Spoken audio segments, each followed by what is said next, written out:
Thank you, Bamboo. The next topic will be cost classifications for predicting cost behavior. It is often necessary to predict how a certain cost will behave in response to a change in activity. Cost behavior refers to how a cost reacts to changes in the level of activity. As the activity level rises and falls, a particular cost may rise and fall as well, or it may remain constant. For planning purposes, a manager must be able to anticipate which of this will happen, and if a cost can be expected to change, the manager must be able to estimate how much it will change.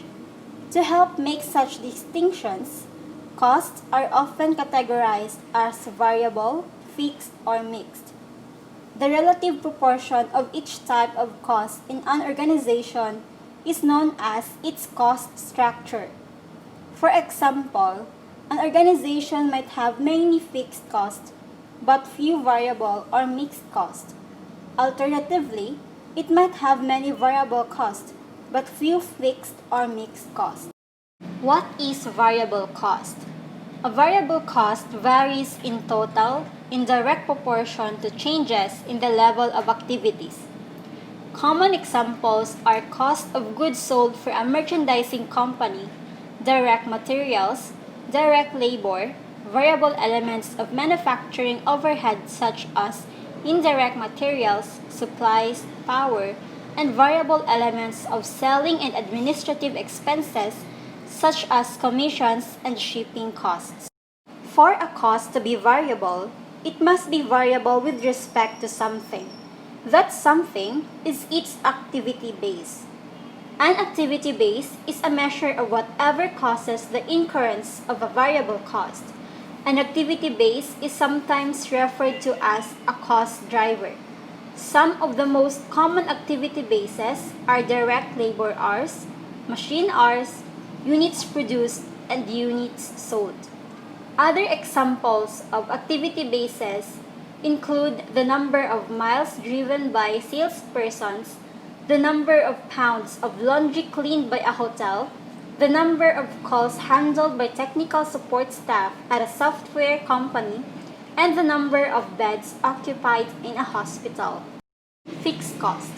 A fixed cost is a cost that remains constant in total, regardless of changes in the level of activity. Common examples are straight-line depreciation, insurance, property taxes, rent, supervisory salaries, administrative salaries, and advertising. Unlike variable costs, fixed costs are not affected by changes in activity. For planning purposes, fixed costs can be viewed as either committed or discretionary. Committed fixed costs represent organizational investments with a multi-year planning horizon that can be significantly reduced even for short periods of time without making fundamental changes. Discretionary fixed costs, often referred to as managed fixed costs, usually arise from annual decisions by management to spend on certain fixed cost items. The linearity assumption and the relevant range. The relevant range is the range of activity within which the assumption that cost behavior is strictly linear is reasonably valid. Outside of the relevant range, a fixed cost may no longer be strictly fixed or a variable cost may not be strictly variable. Managers should always keep in mind that assumptions made about cost behavior may be invalid if activity falls outside of the relevant range. Mixed cost. It contains both variable and fixed cost elements. Mixed costs are also known as semi-variable costs. Mixed costs will be elaborated by Ms. Loren, the next reporter. Thank you, Ms. Calagui. So now I will discuss the analysis of mixed cost. As mentioned by Ms. Calagui, mixed cost contains both variable and fixed cost elements. Mixed costs are also known as semi-variable cost. It is important to understand the mix of these elements of a cost so that one can predict how cost will change with different levels of activity. For example, the overall cost of providing X-ray services to patients at the Harvard Medical School Hospital is a mixed cost. The costs of equipment depreciation and radiologists and technicians' salaries are fixed, but the costs of X-ray film, power, and supplies are variable. The fixed portion of a mixed cost represents the minimum cost of having a service ready and available for use. The variable portion represents the cost incurred for actual consumption of the service. Thus, it varies in proportion to the amount of service actually consumed. Managers can use a variety of methods to estimate the fixed and variable components of a mixed cost, such as account analysis, the engineering approach, the high-low method, and least squares regression analysis. So in account analysis, an account is classified as either variable or fixed based on the analysis prior knowledge of how the cost in the account behaves. For example, direct materials would be classified as variable and a building lease cost would be classified as fixed because of the nature of those costs. The high-low and least squares regression methods estimate the fixed and variable elements of a mixed cost by analyzing past records of cost and activity data. Diagnosing cost behavior with a scatter graph plot. Assume that Brentline Hospital is interested in predicting future monthly maintenance costs for budgeting purposes. The senior management team believes that maintenance cost is a mixed cost and that the variable portion of this cost is driven by the number of patient days. Each day, a patient is in the hospital counts as one patient day. The hospital's chief financial officer gathered the following data for the most recent 7-month period. Seen in the picture, in January, there are 5,600 patient days, and the cost incurred is $7,900. February is 7,100 patient days. The cost incurred is $8,500. In March is 5,000, equivalent to $7,400. In April is 6,500, and it is equivalent to $8,200. In May, there are 7,300 patient days and $9,100 maintenance cost incurred.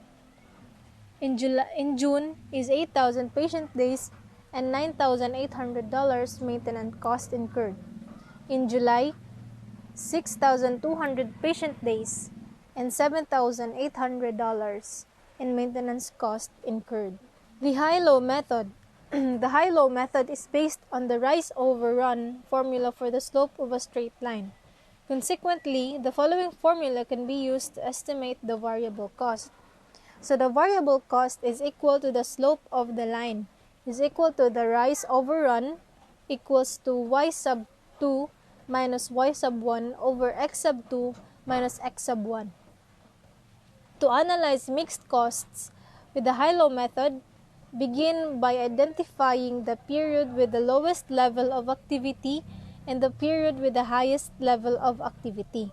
An hospital example using the high-low method, we first identify the periods with the highest and lowest activity. In this case, June and March. We then use the activity and cost data from these two periods to estimate the variable cost component as follows. So the high activity level is in June and the low activity level is on March. So June is 8,000 patient days and $9,800 maintenance cost incurred. And in March is 5,000 patient days and $7,400 maintenance cost incurred. So 8,000 minus 5,000 is equal to 3,000. And $9,800 minus $7,400 is equal to $2,400. So the variable cost equal to change in cost over change in activity. So the change in cost is $2,400 over the change in activity 3,000 patient days is equal to $0.80 per patient day. Having determined that the variable maintenance cost is 80 cents per patient day, we can now determine the amount of fixed cost.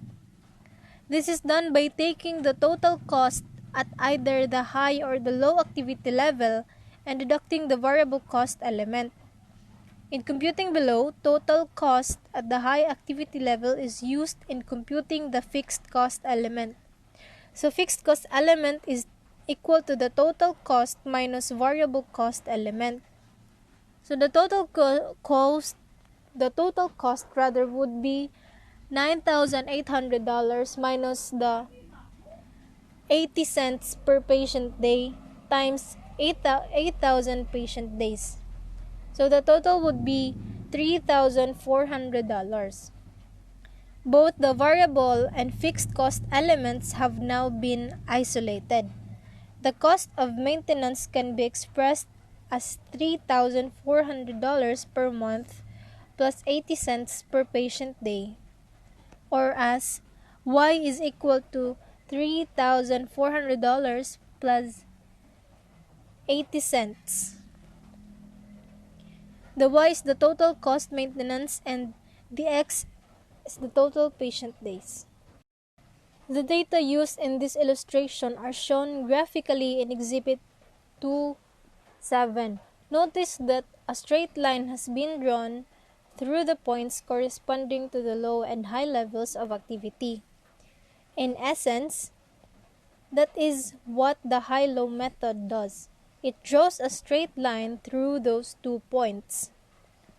Sometimes the high and low levels of activity don't coincide with the high and low of amount of cost. For example, the period that has the highest level of activity may not have the highest amount of cost. Nevertheless, the costs at the highest and lowest levels of activity are always used to analyze a mixed cost under the high-low method. The reason is that the analyst would like to use data that reflect the greatest possible variation in activity. The least squares regression method, unlike the high-low method, uses all of the data to separate a mixed cost into its fixed and variable components. A regression line of the form y is equal to a plus bx is fitted to the data, where a represents the total fixed cost and b represents the variable cost per unit of activity. Fortunately, computers are adept at carrying out the computations required by the least squares regression formulas. The data or the observed values of x and y are entered into the computer and software does the rest. In the case of the Brandtline's hospital maintenance cost data, a statistical software package on a personal computer can calculate the following least squares regression estimates of the total fixed cost, or A, and the variable cost per unit of activity, or the B. A is equal to $3,431 and B is equal to 759 cents. Therefore, using the least squares regression method, the fixed element of the maintenance cost is $3,431 per month and the variable portion is 75.9 cents per patient day. In terms of the linear equation y is equal to a plus bx, the cost formula can be written as y is equal to $3,431 plus 759 cents, where activity or the x is expressed in patient days. The table below compares Brandtline Hospital's cost estimates using the high-low method and the least squares regression method. So the variable cost estimate per patient day using the high-low method is 80 cents, and using the least squares regression method, is 759 cents. The fixed cost estimate per month using the high-low method is $3,400, and using the least squares regression method is $3,431. When Brent line uses the least squares regression method to create a straight line that minimizes the sum of the squared errors, it results in estimated fixed costs that are $31 higher than the amount derived using the high-low method. It also decreases the slope of the straight line, resulting in a lower variable cost estimate of 759 cents per patient day rather than 80 cents per patient day as derived using the high-low method. The traditional and contribution format income statement will be discussed by Ms. ECAT. Thank you, Loren. My topic is all about the traditional and contribution format income statements. In this section of the chapter, we discuss how to prepare traditional and contribution format income statements for a merchandising company. Merchandising companies do not manufacture the products that they sell to customers. For example, Bambis and Bamboos are merchandising companies because they buy finished products from manufacturers and then resell them to end customers. The first one is the traditional format income statement. Traditional income statements are prepared primarily for external reporting purposes. The left-hand side of Exhibit 2 and 9 shows a traditional income statement format for merchandising companies. This type of income statement organizes costs into two categories: cost of goods sold and selling and administrative expenses. Sales minus cost of goods sold equals to gross margin. The gross margin minus selling and administrative expenses equals net operating income. The cost of goods sold reports the product cost attached to the merchandise sold during the period. The selling and administrative expenses report all period costs that have been expensed as incurred. The cost of goods sold for a merchandising company can be computed directly by multiplying the number of units sold by their unit cost, or indirectly using the equation below. Cost of goods sold equals beginning merchandise inventory plus purchases minus ending merchandise inventory. For example, let's assume that the company depicted in Exhibit 2 and 9 purchased 3,000 of merchandise inventory during the period and had beginning and ending merchandise inventory balances of 7,000 and 4,000 respectively. The equation above could be used to compute the cost of goods sold as follows: 7,000 plus 3,000 minus 4,000 equals 6,000. Although the traditional income statement is useful for external reporting purposes, it has serious limitation when used for internal purposes. It does not distinguish between fixed and variable cost. For example, under the heading Selling and Administrative Expenses, both variable administrative cost 400 and fixed administrative cost 1,500 are lumped together equals 1,900. Internally, manager need cost data organized by cost behavior to aid in planning, controlling, and decision making. The contribution format income statement has been developed in response to these needs. Next is about the contribution format income statement. The crucial distinction between fixed and variable costs is at the heart of the contribution approach. to constructing income statements. The unique thing about the contribution approach is that it provides managers with an income statement that clearly distinguishes between fixed and variable costs and therefore aids planning, controlling, and decision-making. The right-hand side of Exhibit 2 and 9 shows a contribution format income statement for merchandising companies. The contribution approach separates costs into fixed and variable categories, first deducting variable expenses from sales to obtain the contribution margin. For a merchandising company, cost of goods sold is a variable cost that gets included in the variable expenses portion of the contribution format income statement. The contribution margin is the amount remaining from sales revenues after variable expenses have been deducted. This amount contributes toward covering fixed expenses and then toward profits for the period. The contribution format income statement is used as an internal planning and decision-making tool. It emphasizes on cost behavior aid, cost volume profit analysis, management performance appraisal, and budgeting.